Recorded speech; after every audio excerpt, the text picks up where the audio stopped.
नमस्कार, मैं अनुज कुमार अविन। आज हम आप बताने वाले हैं कि ऑनलाइन किए जाने हेतु छुट्टी जमाबंदी को ऑनलाइन कराने हेतु आवेदन पत्र। यानी इसका कहने का मतलब है कि आपका छूट गया हुआ जमाबंदी को ऑनलाइन करवाएं। आपके ऑनलाइन रसीद नहीं कट रहा है, समझ रहे?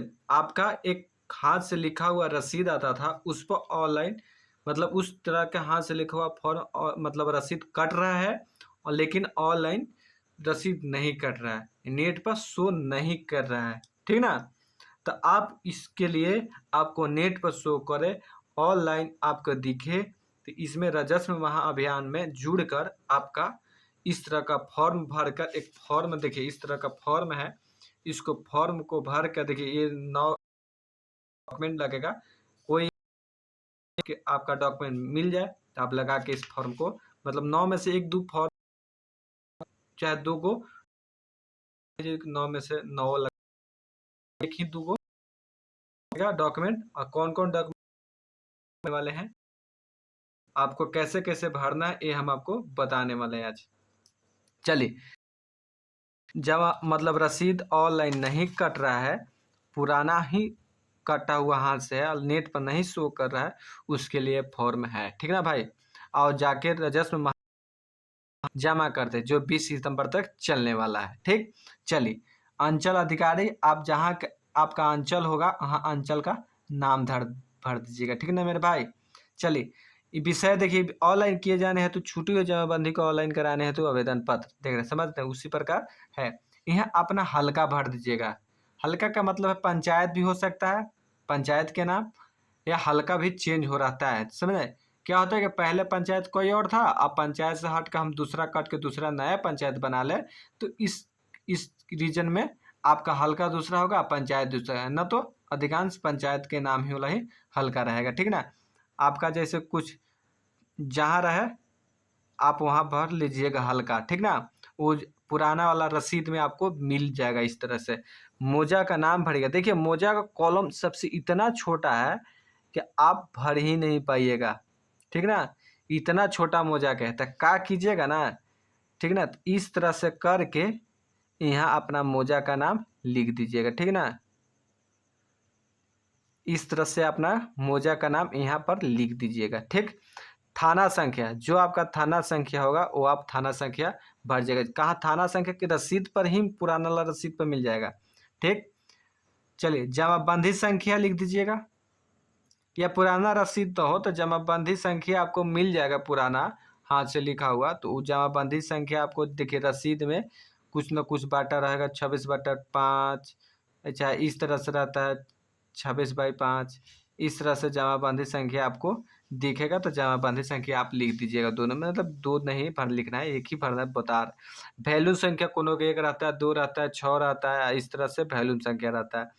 पेज नंबर, पेज नंबर भी रहता है। ठीक ना? पेज नंबर भी लिख दीजिएगा। अब जमाबंदी रैयत के नाम, जिनके नाम पर रसीद पहले कटित होगा, ठीक ना, उन्हीं को नाम लिखना है। आप उनका यहाँ नाम लिख दीजिएगा।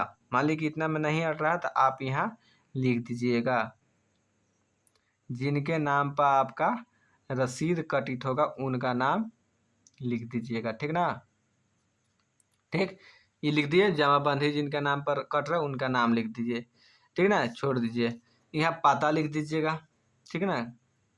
ग्राम लिख दीजिएगा, पोस्ट लिख दीजिएगा, इस तरह से कॉलम में भर के लिख दीजिए। मोबाइल नंबर जरूर लिखिएगा। ठीक है ना मेरे भाई? मोबाइल नंबर जरूर लिखिएगा। आधार संख्या भी जरूर लिखिएगा, आधार संख्या जितना रहेगा उतना लिख दीजिएगा। और सबसे इम्पोर्टेंट चीज़, ऑनलाइन अब जब जमाबंदी नहीं चढ़ा तो आपको पूरा विवरण देने पड़ेगा। आपका कितना खाता है, एक रसीद पर चढ़ा हुआ था पहले, कितना प्लॉट है, कितना रकबा है कि डिसमिल एकड़ में, चौहद्दी देने पड़ेगा। आपको ये भी लिखने पड़ेगा कि खतियानी है, खतियानी है कि खरीदी है कि बंदोबस्ती है। देख रहे हैं, खतियानी लिखा हुआ है, बंदोबस्त खरीदी या बंदोबस्ती। आपको जितना, मान लीजिए कि 10 खाता में 202 प्लॉट नंबर, मान लीजिए कि 1 एकड़ नहीं, 0 एकड़ 10 डिसमिल, इस तरह से लिखिए। एकड़ 0 हो गया, मतलब एकड़ और डिसमिल में बता रहा है। ठीक ना? एकड़ और डिसमिल, तो एक जीरो एक मतलब डिसमिल में ही रह जाएगा, तो जीरो और यहाँ 10 डिसमिल। एक चीज़ और बता देते हैं आपको, ये देखिए कि 435 वर्ग होता है, ठीक ना। जिनको नहीं बुझा रहा होगा तो वो आप समझ लीजिएगा, ठीक। या 100 डिसमिल बराबर 100 डिसमिल बराबर 1 एकड़ होता है। ये आपको थोड़ा सा ध्यान दे लीजिए, ठीक। अब जहां 100 से टपेक आती हैं 1 आ जाएगा, समझ लीजिए कि 20 खाता में 400 नंबर में हमको है 1 एकड़ 25 डिसमिल, ठीक। अब देखिए, तो यानी 125 डिसमिल बराबर, अब हम 125 डिसमिल हुआ है, तो हम यहाँ 1 एकड़ लिखाएगा। यहाँ देखिए 1 एकड़, यहाँ ये 25 माने 125 डिसमिल हो गया, यानी 1 एकड़ 25 डिसमिल। आप यहाँ देखिए चौहद्दी भरना भूल ही गए, आप यहाँ उत्तर नहीं लिखिएगा, यदि मतलब क्या बताएं, इस तरह से देखिए उत्तर दक्षिण, तो इसका शॉर्ट फॉर्म ऐसे उत्तर लिखिएगा, दक्षिण लिखिएगा, ठीक ना। उत्तर लिख दीजिएगा, यहाँ दक्षिण के नाम लिख दीजिएगा, में जो रहेंगे आदमी पूर्व के लिखिएगा। इस तरह से शॉर्ट आप यहाँ देखिए, आपका मान लीजिए खतियाने पूर्वज का जमीन है, तो आप इसमें टिक लगाइएगा। मान लीजिएगा खरीदी जमीन है, तो खरीदी इसमें टिक लगाइएगा। जमीन है बंदोबस्त पर बना हुआ है, तो आपकी बंदोबस्त में टिक लगाइए। जिस तरह का जमीन नहीं प्लॉट है 10 नंबर खाता हमको, तो खतियानी माने 20 खाता वाला 405 प्लॉट नंबर हमको खरीदी जमीन है। ये हमारे पूर्वज जो थे जिनके नाम पर जमाबंदी है वो खरीद के गए हैं, तो इस तरह से लगाएंगे, ठीक ना। पूरा खाता भर देंगे, प्लॉट पूरा भर देंगे, राजी टोटल भर देंगे। मान लीजिए कि हमको जमीन अब इस इतना ही खाता है, 1 2 3 4 5 6 7 8, ठीक 8 खाता है। मान लीजिए कि 20 खाता में हमको 7 8 प्लॉट है, 20 खाता में हमको 7 8 प्लॉट तो भरेंगे, 20 खाता में 7 प्लॉट, एक वाव खाता है तो 2 3 गो और प्लॉट है। यानी आपका मतलब इतना ही बॉक्स में नहीं आता, तो क्या कीजिएगा, इस तरह से A4 साइज का पेपर लीजिएगा, ठीक ना। अब इस तरह से लिख दीजिएगा, ऐसे चिन्हा पड़िएगा, इसे चिन्हा पड़िएगा थोड़ा सा। अब देखिए यहाँ खाता लिख के यहाँ चिन्हा पड़ दीजिएगा, यहाँ खेसरा खेसरा, यहाँ रकबा एकड़ डिसमिल में, यहाँ चौहद्दी। और देखिए एक चीज़ और छूट ही गया है, ये देखिए खतियाने, इस कॉलम बनाइएगा, और खरीदी या बंदोबस्ती, मतलब ये वाला चीज़ भाई यहाँ लिख दीजिएगा, ठीक ना। इस तरह से टिक आउट करला बॉक्स बना लीजिएगा, इस तरह से बॉक्स बन जाएगा। मतलब साफ साफ अच्छा से बना लीजिएगा, ये तो हम ऐसे कलम से मतलब स्केल लेके ही डम बॉक्स इस तरह से ही बॉक्स बनाना है, इस तरह से, ठीक ना। कलम से इस तरह से बॉक्स स्केल लेके बॉक्स बना के इसमें पूरा डिटेल भर दीजिए। इतना पेज पूरा पेज में आपका आर्टिस्ट होगा तो पूरा पेज में भर दीजिएगा, ठीक। यहाँ कुल रकबा का जगह पर तो आपका लास्ट में यहाँ कुल जमाबंदी का कुल रकबा यहाँ लिखे जमा, देखिए जमा कुल, तो आप यहाँ टोटल यहाँ वाला। अब देखिए और क्या करना है, साइन कर देना है आवेदन का, ठीक। अब इसके साथ क्या लगाना है, ठीक ना। देखिए विविध पत्र में आवेदन पत्र शपथ पत्र, ठीक।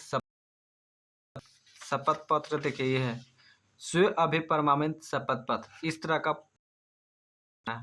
और 8 चीज का क्या डॉक्यूमेंट लगेगा वो भी हम बताने वाले हैं, ठीक ना। अभी इसको शपथ फॉर्म को कैसे कैसे भरना ये भी बता दे रहे हैं।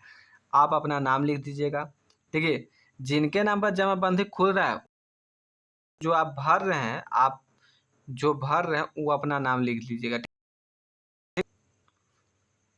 जो भर रहे हैं वो अपना नाम लीजिए, पिताजी का नाम लिख दीजिएगा। ठीक, मोजा का नाम लिख दीजिएगा, आपका जो मोजा में पड़ित होगा, थाना नंबर होगा, हल्का होगा, अंचल लिख दीजिएगा, जिला लिख दीजिएगा। ठीक ना। यहाँ देखिए, ये देखिए अपना यहाँ निवास, यहाँ तक निवासी भरना है। ठीक ना। जो आपका घर है, रहता है, आपका जो गांव में आप रहते हैं, जो क्षेत्र में रहते हैं, जो विलेज में रहते हो, वो विलेज का डिटेल भरना है। ठीक।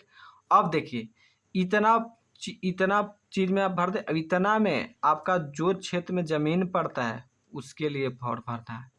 ठीक ना। यहाँ को मान लीजिए कि मेरा घर है, द्वार दूसरा ठाव है, लेकिन हमारा जमीन दूसरा जिला में है, पटना में है। हम रहते हैं कहाँ? अरवल जिला में। हम रहते हैं अरवल जिला, तो यहाँ अरवल भरेंगे, लेकिन मेरा जमीन पटना जिला है तो पटना यहाँ से अंचल भरिएगा। पटना में जमीन आपका पड़, वहाँ हल्का जहाँ जमीन है आपका भरिएगा। जो गाँव में मतलब जिन गांव में आपका जमीन है, वो गांव का जो मौजा में पड़ता है, रजस्व गांव पड़ता है, उस रजस्व थाना नंबर भरिएगा, पुलिस संख्या, जमाबंदी संख्या भरिएगा, और इस तरह नाम लिखिएगा, मोबाइल नंबर, यहाँ सिग्नेचर करिएगा। समझे? इस तरह से आपको जो फॉर्म मिला होगा, मतलब जमाबंदी संख्या, फॉर्म नहीं मिला होगा, जमाबंदी संख्या, रसीद पर मिला होगा, उसको भरना है, पृष्ठ संख्या और वॉल्यूम संख्या, माने भाग संख्या। वॉल्यूम संख्या का मतलब भाग संख्या। ठीक ना। इस तरह से शपथ लेकर आप महाराजस्व महाअभियान में जमा कीजिए। देखिए, दूसरा पॉइंट क्या कह रहा है कि दूसरा, पहला पॉइंट को हो गया मूल जमाबंदी पंजे के अभिप्रमाणित प्रति। ठीक ना। मूल जमाबंदी जो होगा आपके पास मिला होगा, तो अभिप्रमाणित प्रति होगा, वो उसको दे सकते हैं, ना है तो नहीं दीजिए। दखल खारिज याचिका पारित आदेश, दखल खारिज जब करारित हो गए उसके लिए, या खरीदी जमीन खारिज करारित हो गए तो उसका याचिका परिपत्र होगा, तो उसका डॉक्यूमेंट लगा सकते हैं, है आपके पास तो, नहीं तो नहीं। बास्किट या बंदोबस्ती पर्चा आपके पास होगा तो वो लगा सकते हैं। सुधि पत्र या सो अभिप्रमाणित छाया प्रति लगा सकते हैं, आपके पास होगा तो। छठा में क्या, भू लगान रसीद अभिप्रमाणित छाया प्रति, जो भू लगान पुराना रसीद कटित होगा उसको भी लगा सकते हैं। या खतियान एवं सो अभिप्रमाणित छाया पर आप खतियान भी लगा सकते हैं, आपके पास हो तो। हित अर्जित करना संबंधित अनसाक्ष, यानी इसके मतलब प्रूफ करने के लिए, आपका इतना ही प्लॉट है, इतना खाता है, इसको प्रूफ करने के लिए आपको इस तरह का कोई अन्य भी।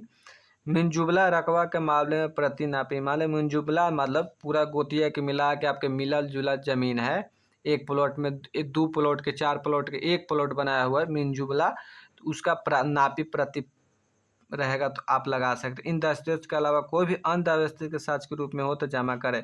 देखिए, समाज वांछित कागजात जो उपलब्ध हो, यहाँ लिखा हुआ जो उपलब्ध रहेगा आपके पास वही लगाइएगा। ठीक ना। आपके पास 9 में से कोई भी उपलब्ध रहेगा तो आप इसको लगा के और राजस्व महाअभियान में शिविर में जाके जमा कर दीजिए। और आपका मोबाइल नंबर पर OTP गिरेगा, आप OTP देकर आप उस पर एक कॉलम आता है, मतलब उस पर OTP गिरेगा, उसके बाद होता है क्या चीज़ के लिए, तो ऑनलाइन छूटा हुआ जमाबंदी, ऑनलाइन छूटा हुआ नेट पर नहीं चला तो उसका टॉपिक डला जाएगा, आपका फॉर्म हो जाएगा। 20 नवंबर के बाद आपके पास कॉल आएगा, अंचल अमीन आएंगे, आपके वेरीफाई, इसके लिए ऑनलाइन नेट पर चखाएंगे। ठीक, बहुत आपका राजस्व महाअभियान में काम हो, आपका सही हो जाए, या ऑनलाइन चक जाए, बहुत बहुत ऐसा कामना करते हैं। आप इस वीडियो को देखें तो वीडियो को लाइक कीजिएगा और चैनल को सब्सक्राइब कीजिएगा और वीडियो को